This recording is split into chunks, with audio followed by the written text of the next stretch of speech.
आप देख रहे हैं इंडिया न्यूज, आपके साथ मैं सृष्टि मिश्रा।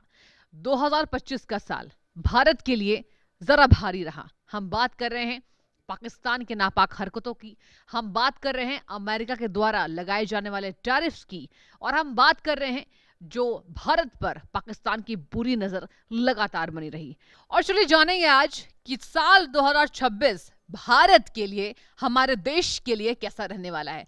और इसे खास मेहमानों के साथ हम चर्चा करेंगे। बहुत स्वागत करती हूं मैं, ज्योतिषाचार्य हमारे साथ जुड़ चुकी हैं, सैविज सिंह जी हैं, शिवानी शर्मा जी हैं, शिवांगी जी हैं और मान्या अदलखा जी हैं। बहुत हार्दिक शुभकामनाएं आप सबको पहले तो मकर संक्रांति की और साल 2026 की।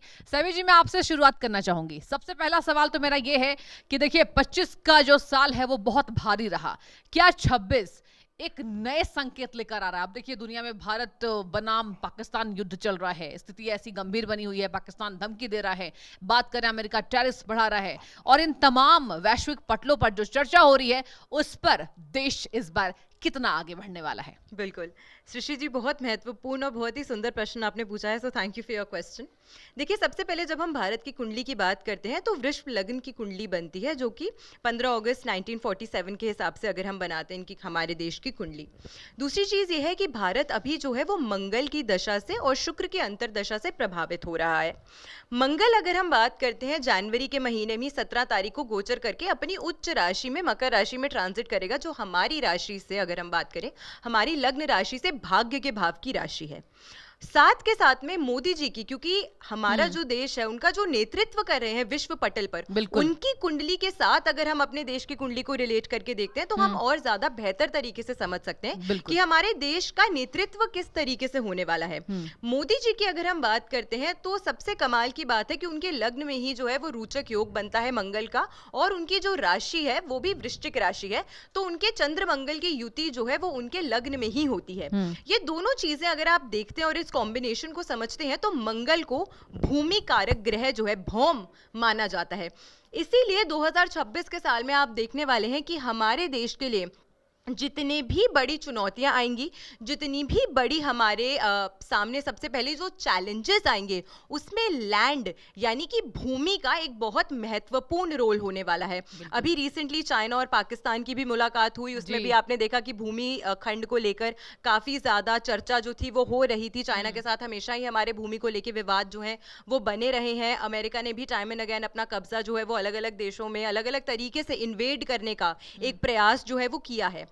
दूसरी चीज यह है कि मंगल जो है वो सेना का कारक ग्रह माना गया है। इंडिया डिफेंस के क्षेत्र में इस साल बहुत ही ज्यादा अच्छे कार्य करते हुए नजर आने वाला है, और क्योंकि हमारा डिफेंस क्षेत्र आगे बढ़ेगा, मोदी जी के नेतृत्व में हम लोग अच्छा कार्य करने वाले हैं, तो ऐसे में चुनौतियां जो है वो आएंगी, लेकिन हम उनसे उभरते हुए नजर आएंगे। विश्व पटल पर भारत का जो नाम है वो उभरता हुआ मुझे नजर आता है। पाकिस्तान की बात रही तो पाकिस्तान देखिए उनकी अपनी कुंडली ही ऐसी बनती है, क्योंकि उनकी मेष लग्न की कुंडली बनती है। मेष लग्न जो है वो चर लग्न है, अस्थिरता जो है उनमें कहीं ना कहीं बनी रहती है। दूसरी चीज, चतुर्थ भाव, सिंहासन के भाव में उनके जो ग्रहों का कॉम्बिनेशन है वो इस प्रकार का है कि वहां पर सत्ता पर जो भी व्यक्ति बैठता है वो अपना ख्याल सबसे पहले रखता है, वो मैं को सर्वोपरि रख के प्रजा को पीछे रखता है। इसीलिए वहां पर हमेशा इनडिसाइसिवनेस जो प्रजा में और जो सिंहासन के प्रति है वो बनी ही रहती है। और अगर हम अभी ट्रंप के टैरिफ्स की बात करें, क्योंकि वो सबसे प्रबल मुद्दा है इस समय के दौरान, अमेरिका जो है वो बुध और राहु की दशा से प्रभावित हो रहा है, वो भी अष्टम भाव का बुध है उनका रेट्रो। दोनों वक्रीय भाव की दशा, दोनों रेट्रो प्लैनेट्स जो बुद्धि को प्रभावित करते हैं। इस समय अमेरिका सिर्फ ऐसे ही निर्णय लेने वाला है जिसपे वो खुद भी खड़ा नहीं रहेगा। बार बार ट्रंप जो है वो अपनी बात को बदलते हुए नजर आने वाले हैं टाइम एंड अगेन, और आप देखेंगे कि काफी बार उनके सेनेट के ही जो लोग हैं या उनके आसपास के जो लोग हैं वो उनको किसी ना किसी तरीके से गाइड करने का प्रयास करेंगे जरूर, लेकिन वो सुनेंगे किसी की नहीं, यानी कि वो अपनी बात जो है वो सर्वोपरि रखेंगे, क्योंकि वो खुद जो है वो सिंह लगन से प्रभावित होते हैं। और अभी आपको ट्रंप की जो राशि है वो कैसी नजर आ रही है? यहाँ कहा जा रहा है कि वो जिद्दी और होने वाले हैं 2026 में। बिल्कुल, ये बिल्कुल सही बात है। देखिए ट्रम्प की अगर हम कुंडली की बात करते हैं तो उनकी जो लग्न बनती है वो सिंह लग्न की कुंडली बनती है और वृश्चिक राशि जो है वो उनकी राशि बनती है। उनके सेकंड हाउस में रेट्रो गुरु जो है वो ट्रांजिट करते हैं और अष्टम भाव में बुध जो है वो गोचर करते हैं वाणी का स्वामी होके। तो अष्टम भाव में वाणी के स्वामी का गोचर करना वो भी एक ऐसा भाव माना गया है जो इनडिसाइसिव होता है। तो वो कुछ बोलते हैं कर कुछ और बिल्कुल। देते हैं और हमेशा अपने फायदे को सर्वोपरि रखते हैं। आप देखेंगे कभी भी बड़े डायरेक्ट वो है बड़े देशों पे हमला नहीं करेंगे, भारत के साथ आगे बढ़ के कभी युद्ध नहीं करेंगे, रशिया के साथ आगे बढ़ के कभी युद्ध नहीं करेंगे, लेकिन आसपास के देश में बांग्लादेश के थ्रू, पाकिस्तान के थ्रू या आसपास के देशों के थ्रू अपनी ऐसी रणनीतियां बनाते हैं जिसमें वो दूसरों पर दबाव बनाने का प्रयास करते हैं, बट बिल्कुल। बहुत लंबे समय तक उनका जो दबाव है वो चल नहीं पाएगा। ठीक है, यानी कि ट्रंप के दबाव की बात करें, उनके जिद्दीपने की बात करें, तो इस बार 2026 में कुछ कमजोर होते नजर आएंगे। शिवानी जी, मैं आपसे जानना चाहूंगी, अगर हम प्रधानमंत्री नरेंद्र मोदी की बात करें तो इस बार यानी साल 2026 में क्या वो बड़े निर्णय लेने वाले हैं? क्या पाकिस्तान के खिलाफ प्रधानमंत्री नरेंद्र मोदी कुछ कड़ा संदेश देने वाले हैं? क्या नजर आ रहा है? जी बिल्कुल, अगर मैं भारत की बात करूं, देखिए भारत का ये जो टाइम पीरियड है, यानी कि अगर हम न्यूमरोलॉजी के पॉइंट से देखें जी। तो जो साल रहने वाला है 2026 सूर्य का रहने वाला है। तो कहीं ना कहीं नरेंद्र मोदी भी एक देखा जाए तो प्रधानमंत्री के रूप में, राजा के रूप में ही भारतवासियों को नेतृत्व कर रहे हैं। तो कहीं ना कहीं आप देखेंगे वो ऐसे डिसीजंस भी लेंगे इस साल जिससे भारत का विकास हो। साथ ही साथ अगर हम विक्रम संवत के हिसाब से देखें तो ये जुपिटर का भी पीरियड रहने वाला है। तो कहीं ना कहीं वो जो ज्ञान के साथ जो डिसीजंस लेंगे, चाहे वो किसी भी तरीके के वैश्विक समझौते हों जी। या फिर वो किसी भी तरीके की संधियां हों, या फिर अगर मैं पाकिस्तान की बात करूं, पाकिस्तान के साथ भारत की आप कह सकते हैं कि हम वॉर की तो बात नहीं करेंगे, लेकिन आप देखेंगे कि दोबारा ऐसी स्थितियां जैसे हमने 2025 में भी देखा, कश्मीर पे जो हमला हुआ बिल्कुल। और हमने बहुत सारे अपने भाई बहनों को खोया। तो कहीं ना कहीं जो मुद्दा रहेगा वो इस बार भी 2026 में कश्मीर ही रहने वाला है, या कश्मीर के आसपास की जो जगहें हैं वहाँ पर ही आप देखेंगे कि ऐसे कुछ गतिविधियां सामने आएंगी, या कुछ ऐसे स्लीपर सेल्स एक्टिव आपको 2026 में होते हुए दिखाई देंगे, या फिर आप कह सकते हैं 2026 में आपको आतंकवादी हमले होते हुए थोड़े से दिखाई देते हैं। तो कहीं ना कहीं 2026 में ये सभी चीज़ें हम सभी के सामने उभर कर आएंगी। लेकिन मोदी जी चुप नहीं बैठेंगे, क्योंकि कहीं ना कहीं वो शनि से प्रभावित है। तो कहीं ना कहीं उनको ऐसा लगता है कि जो जैसा कर्म करेगा उसको मैं वैसा फल देकर ही रहूंगा।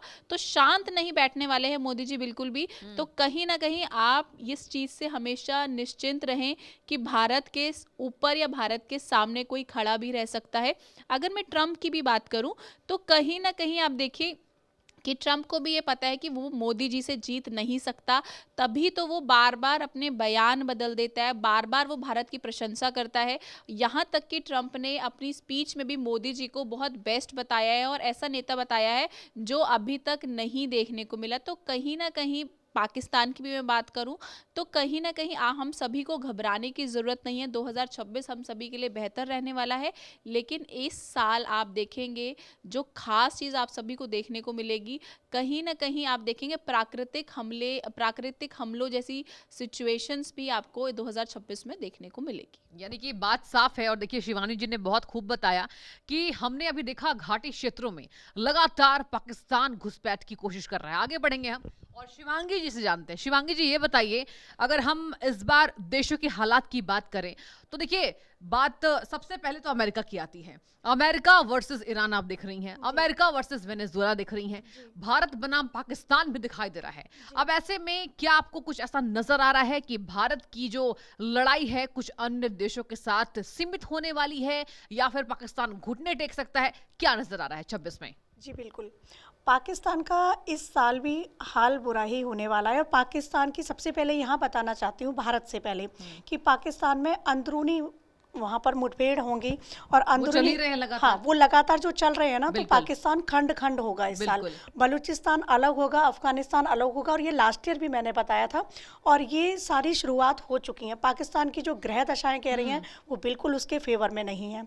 पाकिस्तान वापस से हमारे इंडिया पर फिर से घुसपैठ जो कर रहा है ना, जी। वापस से अटैक भी करेगा, क्योंकि ये मतलब चीजें 26 में फिर से attacks 26 में हम देख सकते हाँ, हैं। वो टाइम पीरियड है, अप्रैल से लेकर जुलाई तक का टाइम पीरियड है। इस बीच वो अटैक करेगा और 12 जुलाई से 27 अगस्त तक का टाइम पीरियड है, उस टाइम पर चीज़ें पीक पर जाएंगी। तो वापस से भारत पाकिस्तान में जो लास्ट ईयर हुआ था, जो युद्ध छिड़ने की पूरी पूरी संभावनाएं थी और मोदी जी ने कहीं ना कहीं वो शांत किया था, तो इस साल भी वो पूरी संभावनाएं बन रही हैं, क्योंकि रौद्र संवत्सर है। निर्णय सागर पंचांग में स्पष्ट रूप से लिखा गया है कि विश्व शांति भंग, ऐसा लिखा हुआ है। सुनो भैरवी, शिव जी ने बताया, मतलब इस तरीके से उसमें लिखा है कि विश्व शांति भंग होगी, भूमि विवाद होगा, जैसा कि सैबी जी ने कहा, मैं उनके साथ सहमत हूँ, भूमि विवाद पर ये सारी चीज़ें होंगी। तो पाकिस्तान और हिंदुस्तान की भी आपस में जंग छिड़ सकती है। बहुत अहम जानकारी आपने दी है। देखिए, हम लगातार ये देख रहे हैं, पहलगाम अटैक के बाद पाकिस्तान बिलबिलाया, और हम सबसे बड़ी बात तब करते हैं जब देखिए ऐसे कुछ प्रिडिक्शंस होते हैं। प्रिडिक्शंस को लेकर ही हम खास मेहमानों के साथ लगातार चर्चा भी कर रहे हैं, और आज हम आगे बढ़ेंगे। मान्या जी, आपसे मैं जानना चाहूंगी, पाकिस्तान की बात हमने कर ली, अमेरिका की बात हमने कर ली, वो कौन से ऐसे देश हैं जो आपको लग रहा है कि भारत से एक बार फिर से पंगा लेने वाले हैं, लेकिन परास्त होने वाले हैं, मतलब दुश्मनों की हार होने वाली है फिर से? क्या लगता है? तो देखिए, जब हम बात करते हैं 2026 की, तो 2026 का जब टोटल करते हैं तो नंबर 1 पे आता है। हाँ। और जब हम अपने डेट ऑफ बर्थ, अपने जो हमारा इंडिया का जो हम जो है स्वतंत्रता दिवस के हिसाब से जब देखते हैं, तो उसका जो टोटल आता है वो 6 पे आता है। और जब हम इंडिया को टोटल करते हैं तो वो नंबर 3 पे आता है, और भारत को जब टोटल करते हैं तो नंबर 6 पे, यानी कि नंबर 9, 369 का एक बहुत बढ़िया कॉम्बिनेशन बैठता है, जो कि कहता है कि ये इकोनॉमिक वाइज भी अच्छा करेगा, ये अगर हम बात करें डिफेंस में तो भी बेटर करेगा, क्योंकि मंगल की एनर्जी इसके साथ चल रही है। अगर भारत की कुंडली की भी बात करते हैं तो मंगल जो है, मंगल की दशा इस समय चल रही है, तो मंगल की दशा में प्रॉपर्टी से रिलेटेड या फिर भूमि से रिलेटेड चीज़ें, विवाद होना, या फिर जो है प्रॉपर्टी से रिलेटेड चीज़ें भी बढ़ना। अगर हम बात करें अपने देश की तरक्की की, या अपने देश में किस तरीके से हमारा आर्थिक जो है बढ़ाई होने वाली है, या हमारी आर्थिक उन्नति होने वाली है, तो